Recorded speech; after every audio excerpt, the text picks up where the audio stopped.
Yes, it's your boy Eddie Blaze. Today we'll explore what is financial crisis and how it affects you. Yes, I said you. You will be shocked after watching this alarming video. Over the years, the financial system has been corrected, manipulated, only to serve the interests of few. And because man can learn to adapt and survive to any condition, no matter how hard it might be.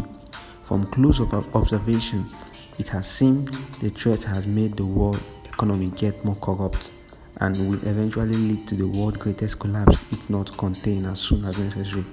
Over the years, the financial gatekeepers has manipulated the way humans think by lack of information about the financial system. But with the invention of internet by Sir Timothy John Berners-Lee, we now have access to freely available information at our fingertips. But for us to get liberated from any situation, it is first to understand it. People think that what the private bank does is lend money to customers from previously deposited customers' money. But the fact is that what the bank does is they create money out of nothing and lend it to investors at high interest rates. How do that occur? Since the shift from gold standard by the US President Richard Nixon in 1971, the world financial system has operated under the system of money known as the fiat currency, which is what we call the paper money like the dollar, the euro, the naira, or any other government paper currency you can think of. Fiat is a Latin word meaning let it be so. This paper currency has been regulated by the government central bank. They do this by collecting taxes and monetary policy. Only the government has the power to issue this money, but private banks now found a way to create this money through lending. How do they do this? Over the last 40 years, since the world financial system has been run under this standard, the supply of money has grown exponentially. We have seen the greatest growth of supply of money in history. But the question now is who benefits?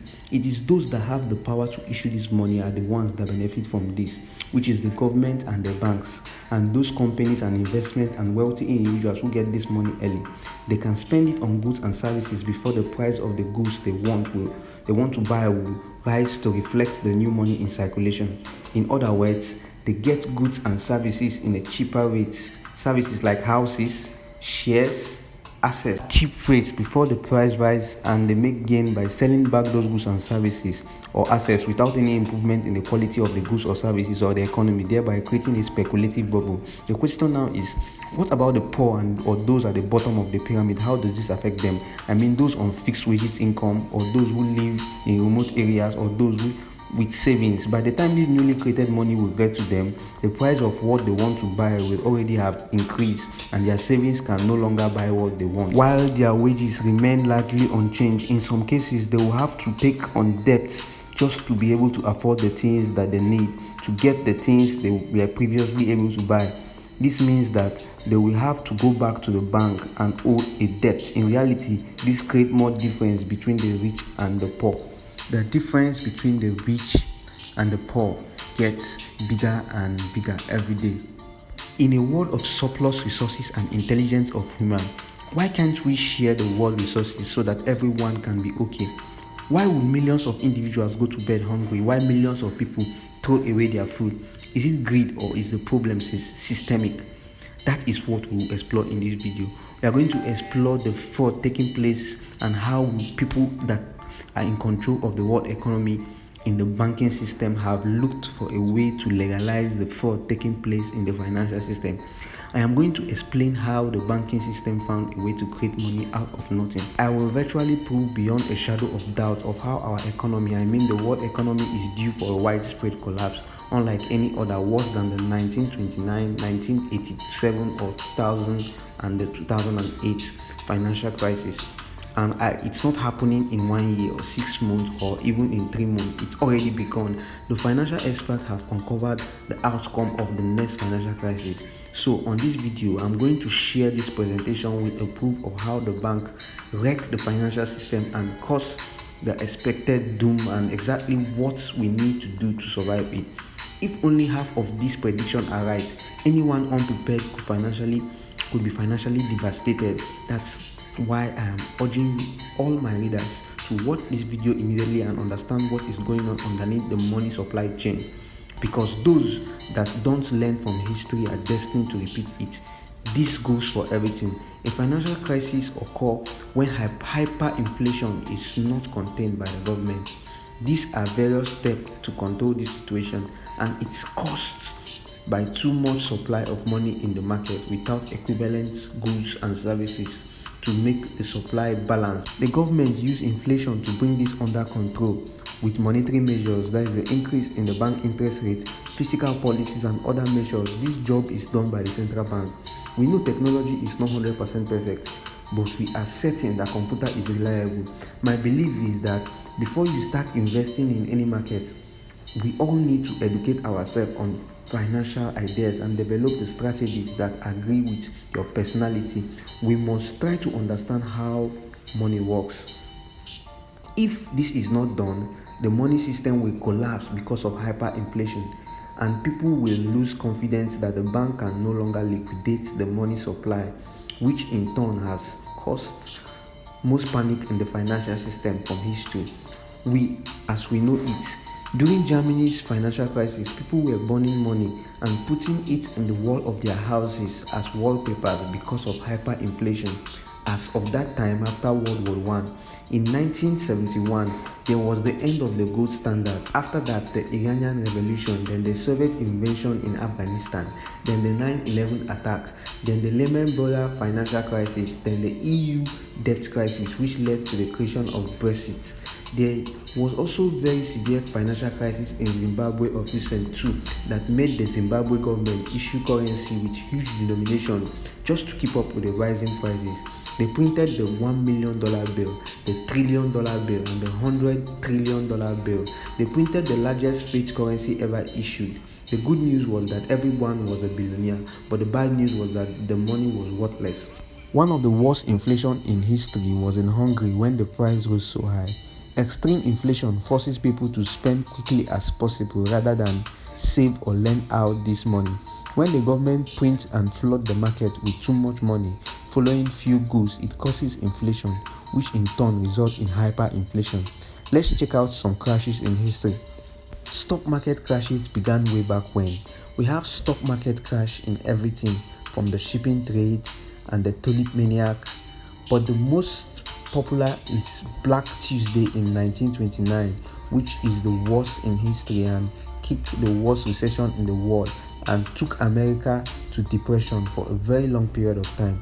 Another crash is called Black Monday in 1987, but it lasted one day and recovered because of some rational hard decisions made by policymakers. Since I'm a tech guy, let's talk about the tech bubble crash of 1999. With the commercialization of the internet that causes the internet-based companies to rise so high, and investors got so excited about the next big thing and we are throwing money into any company that has the .com on it without even knowing what the business offer or what it was doing. When the market got so large and panic set in, when most of the fake tech companies disappeared with hundreds and millions of investors' money, it caused very serious financial crisis called the .com bubble. I will take my time to explain the 2008 housing bubble and how it happened, and although the financial market is so complex that no one knows for sure how it happened, but let me try to explain. To be an investor, you don't need to be worried about the crashes in the economy of the financial system, but you should always want to be willing to know all you can get to understand it and how you can benefit from it, because even with all the stock market crisis or financial system failure, some set of individuals make millions out of it, because from history there's always another stock to invest in, because I believe that no matter the crashes in the financial world, the high quality stock will survive and come back better. I am not telling you this to get you scared and not to invest because I said the market is crashing soon. Not that it's not what I mean. I want you to know more about the financial system. So now let's explore the crisis that led to the real estate bubble. It is worldwide money failure system that happened in 2008. What causes a bubble? The price of stock in the stock market is based on demand and supply. Stock price tends to rise when it seems that the company would earn more in the future. Investors then buy more of this stock, rising, and the price even further rise to increase the demand because of the hype, and raise the price way far beyond intrinsic value, creating a bubble.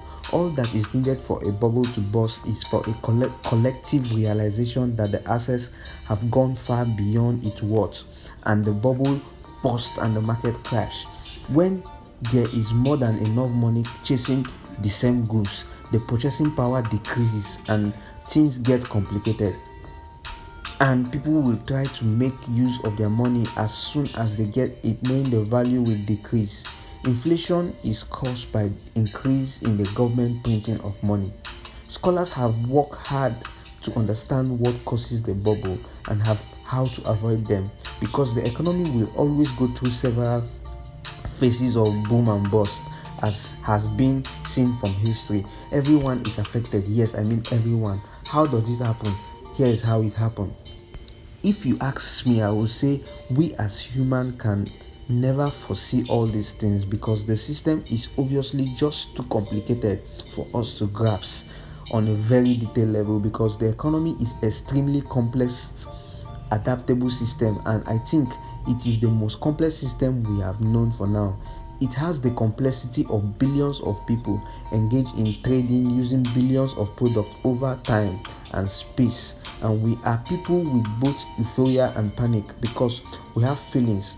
Such a system will generate phenomenal cases, and it will be very difficult to interpret them. As long as there is growth and extension in the well-being of humans and international trade going on there and here, we will always go into bubble and burst. So with that said, the brilliant and smart come up with a better way to measure the financial system, and the best I have seen yet is the blockchain technology, because you can improve things you don't know the basic of its evaluation. With the blockchain, the world economy can be transparent for everyone with the accessibility of the internet to see and evaluate. Before we dive into how the blockchain technology will salvage us from the next big financial crisis, let's talk about the 2008 housing crisis and how it happened.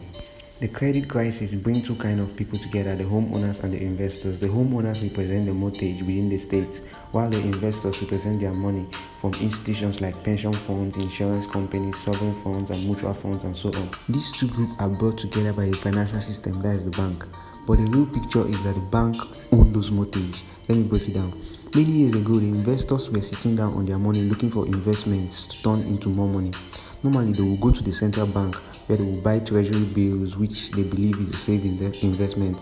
But after the dot-com bubble, the interest for investment were lower to 1%, which was a very poor investment for investors. So they said no to the central bank. This also means that the private bank can borrow money from the Fed at 1% interest rate from all around the world at cheaper rate. This makes the bank go crazy, borrowing money from the central bank with the system of leverage. Leverage is the act of borrowing money to amplify the outcome of the day. Here is how it works. In a normal day, someone with $10,000 buy a house for $10,000, then sell it to another person for $11,000, making a profit of $1,000, which is a good deal. By using the leverage, someone with $10,000 will go to the bank, borrow $900,000 more from the bank, giving him $910,000 at hand. Then he will go buy $910,000 worth of more houses with his borrowed money and sell them to someone else at $1,010. Then he will pay back the $900,000 to the lender plus the $10,000 interest. They're now left with $100,000 gain. That is the power of leverage. It turns good deals into great deals. And this is the major way banks make their money. So banks make a lot of money daily and grow tremendously rich, and then pay back the money they borrow from the central bank. The investors, who because of 1% interest rate offered by the central bank, which was poor to them, saw what was going on and wanted to take a piece of the action. So they gave the central bank an idea. They can connect them with the homeowners through mortgage. Let me break it down. A family wants a house, so they offer to pay for a down payment and contacted the mortgage broker. The mortgage broker connects the family to the lender who gives them the mortgage. The mortgage broker makes a nice commission. Then the family buys the house and becomes the owner. This seems to be great for the family because houses prices has been on a steady rise for years, and it will always be so as the pictured. Everything works out well.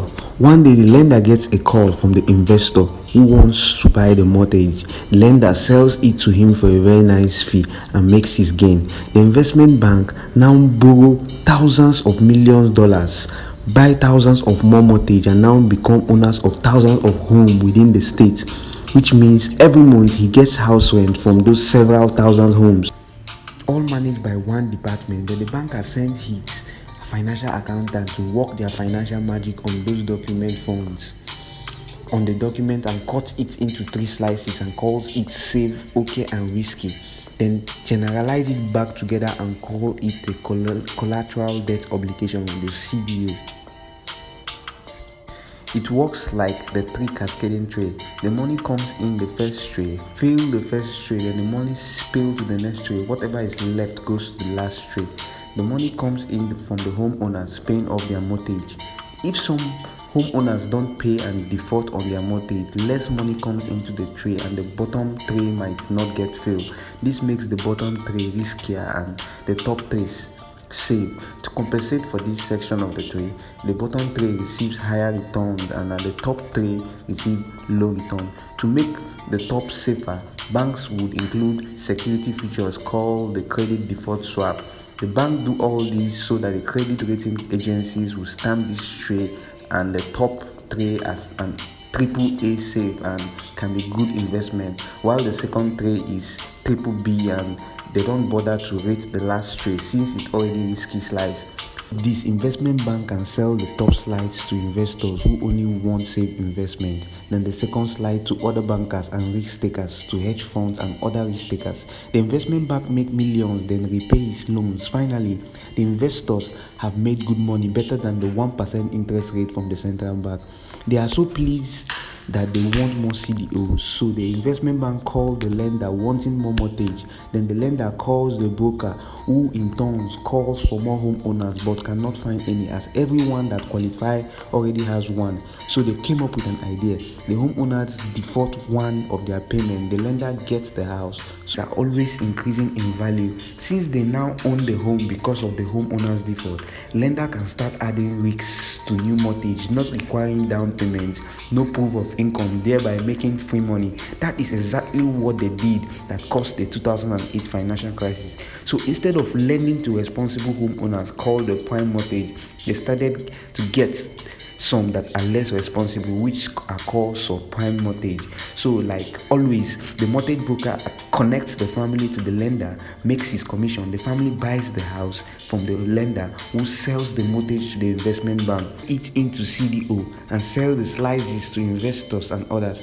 This works out well for everyone and makes them make their money. All of them get rich and no one was worried, because as soon as they sell the mortgage to the next guy, it was his problem. If the homeowners were to default, they don't care because they are selling off their risks to the next guy, making millions, paying a very risky game that would scramble the financial system. Now, surprisingly, the homeowners default on their mortgage, which at the moment the homeowners are the bankers, which means that since the homeowners default on the payment, one of the banker monthly payment turned into a mortgage. No big deal, he put it back for sale, but more and more of his monthly payment turned into houses. Now there are so many houses for sale in the market, creating more supply than is in the market, and the houses price isn't rising anymore. In fact, it started decreasing. This creates an interesting problem for homeowners that are paying their mortgages.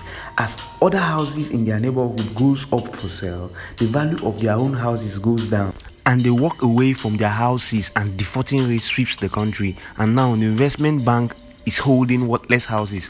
They now call the investors to sell their CDOs, but since they are not stupid, they say no thanks. The banker tries to sell to everyone, but nobody wants to buy. He's freaking up because he borrowed millions and does not know how to settle the money, which is in millions, and whatever he tries cannot get rid of it. And the investors are also involved in this, since they bought thousands of these safe CDOs and other slices too. The lender calls back the investment bank to sell his mortgage, but the banker wouldn't buy, and the broker gets out of job. The whole financial system starts to fall apart, and everyone start going bankrupt. The investors call back the homeowners and tell them that their investment is worthless. In microeconomics, when things are looking too good, it is not good for the economy. Let me explain. Just like a car engine, you can run your acceleration to the last speed limit, but once you do that, the car keeps going on. Then after a while, it gets too hot and overheat and explode. That same goes to the financial system. As the government tries to operate in slowing down the economy by increasing or decreasing the interest rate, and high interest rate makes the working condition of companies hard, which in turn slows down the growth of the economy. When the economy is growing rapidly or too slowly because of economic activities is high, we get more demand for goods and services because more people are employed, which means more money to spend, and it is growth that leads to inflation. Currently, there is rumor that the next, maybe the biggest of all financial meltdown is about to happen again. It's said that China spends more than it's supposed to on its economy. That could prove dangerous to the world economy. The Chinese economy has been surging ahead in the last few years, and many economists seem to believe that the China could be the engine that could pull the world out of its recession. And there was hope that their increased spending would trigger the global economy. On the other hand, there's a widespread that the next real estate bubble that could lead to the world meltdown is already taking place in China. In Chongqing, China, there is a supply of endless apartment right beside other apartments, estimated to be about 65 million empty apartments with no occupants, which is similar like the real estate bubble in Dubai and elsewhere in the world. Chinese government has refused to expose any details about its economies for the world, but from my view, I smell trouble, because if something should go wrong this time with China's population, it will be catastrophic. In the next few years, China and India are expected to take the world top position in the leading economy, which a meltdown in their economy will affect everyone in the world because the population of these countries is so large. If there is no policy to keep all financial records transparent for everyone to see, then we should be expecting another economic meltdown very soon, and it will always be bad. With the interconnection of the world economy, such drastic financial crises go on for years. The solution I see is blockchain technology. So I guess you get why I said we need a system that is transparent for the government. I mean, everyone would see what is happening in the financial system and know when to control it with the right policy to put in place, because the blockchain ledger is open for everyone in real time. The blockchain is a term that has come to mean many things to many people. For developers, it's a set of protocols in encryption technology for securing data in an encrypted network. For business and finance, it's a distribution ledger in the technology underlying the exposure of new digital currencies. For technologies, it's a driving force for the next generation of the internet. For others, it's a tool that will radically reshape the economy, taking us into a new decentralized world. Whichever way you look at the blockchain technology, is a term that has captured and fascinated the imagination of many, as the implication of such technology is truly profound. For the first time in human history, people anywhere can trust each other and transact peer-to-peer in a network without centralized management. Trust is established not by central institutions but by protocols, cryptography, and computer code. This greatly strengthens our collaboration and cooperation between organizations and individuals, peer-to-peer network, enabling us to potentially form global network of collaboration without centralized institutions. Unprecedented but hugely relevant in the new age of globalization and the 21st century challenges that require mass collaboration. The blockchain is a technology and social economical phenomenon that brings into question on what we have been seeing in the financial parameters of the modern world, like currency, economies, trust, value, and exchange. To make sense of this, one needs to understand it on the basic level. I have made a video on the basic introduction of blockchain technology. This will help you understand it more. This brings us to the end of today's video. I would like to hear a comment in the comment section. I would like to know what you think about this. Don't forget to like and subscribe to my page and get informative concept on what's happening in the financial world and the world in general. Thanks.